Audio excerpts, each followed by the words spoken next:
Oduduwa Republic dream divides Yoruba leaders. Yoruba leaders are sharply divided on the issue of self-determination for Oduduwa Republic to be carved out of the present Nigeria.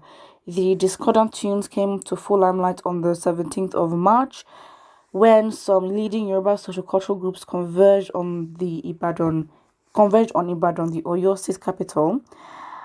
Both camps differently appraised security and economic situation in the southwest.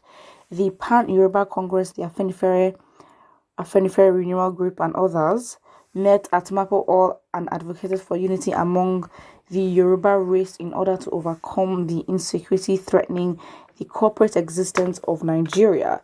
They also preferred solutions to the trade imbalance between the North and the Southwest, but they still believe in the corporate existence of the nation. But the Nigerian Indigenous Nationalities Alliance for Self-Determination, Ilana Omo Odua, and others also met at the international headquarters of the Lana Omo Odua Bodija a few hours after the Security and Economic Summit at Mapo Hall.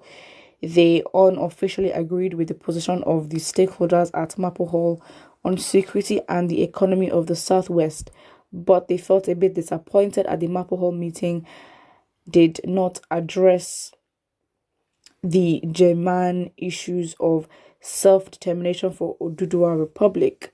The Ààrẹ Ọ̀nà Kakanfò of Yoruba land, Ìbà Gani Adams, facilitated the meeting at Mapo Hall, while an erudite historian, Professor Banji Akintoye, the chairman of NINAS, and Lana Umodua led the meeting at Bodija.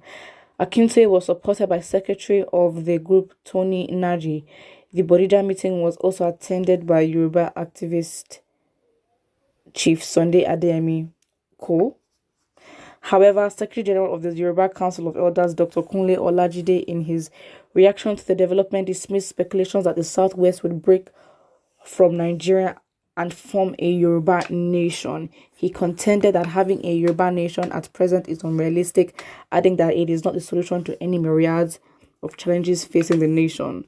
According to him, what is most important for the nation now is to have a new constitution that will address the problems of insecurity and other issues being raised by many Nigerians. We already have it. We just have not applied it as we should. That is basically the problem.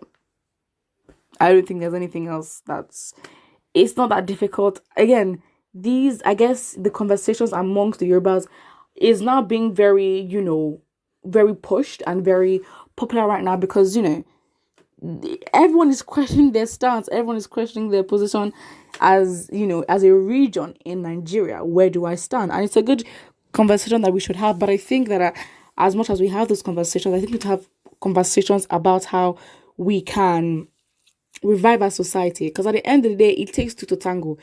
As a people, we've got to take responsibility for the fact that we have let the government abuse us, basically. And because we have not fought back, we just, complain, the government continues to do certain things. At the end of the day, it might not be an issue of separating. I don't even think it's a tribal issue. I think it's a divisive tactic that is used to distract Nigerians from, that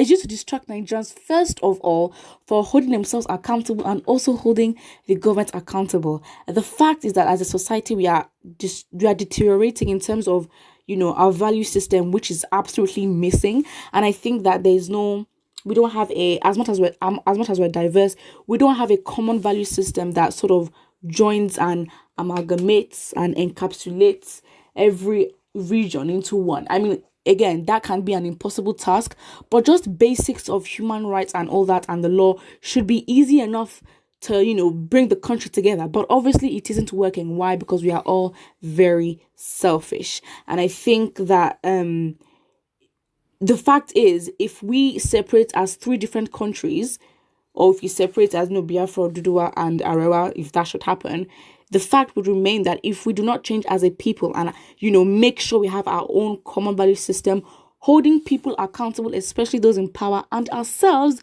we will basically be a mini version of Nigeria. The same thing will happen. the same thing will absolutely happen. So again, if we're not ready to do the work on ourselves as a society, what is the point of separating? There's no point. And it's like the work has to start now. But the thing is, it's like these conversations about, separating is never taken seriously is because we've got people that just lack critical thinking. And to be honest, Nigeria, especially the north, some places, I don't know, it's sad, but honestly, it's I think it's unrealistic right now if we're not going to tackle issues that are, that toxic cultural values and toxic cultural sentiments that enable behaviors from the government to keep pushing us, to keep abusing us, and all that. And I think until we sort that out first, I don't think we'll get anywhere. But then again, I think we're better as one as than separated, because the fact remains that our resources coming together will just make us a powerhouse of Africa, which we have been financially, economically, and all that. But again, I think, the way in which we agreed to be one, all the regions, is the same way we have to agree to separate. And the fact is that we don't even know the Northerners' stance on it. We know, the stance of certain leaders in the North, but in terms of the personal people and what they want, we do not know. Why? Because they're facing so much already with the kidnappings, banditry, and all that. So we can't even expect a response from them. But then again, from their actions, from their actions and patterns of how they tackle issues, they seem to be very docile. So do we expect any reaction or response from them? We do not know.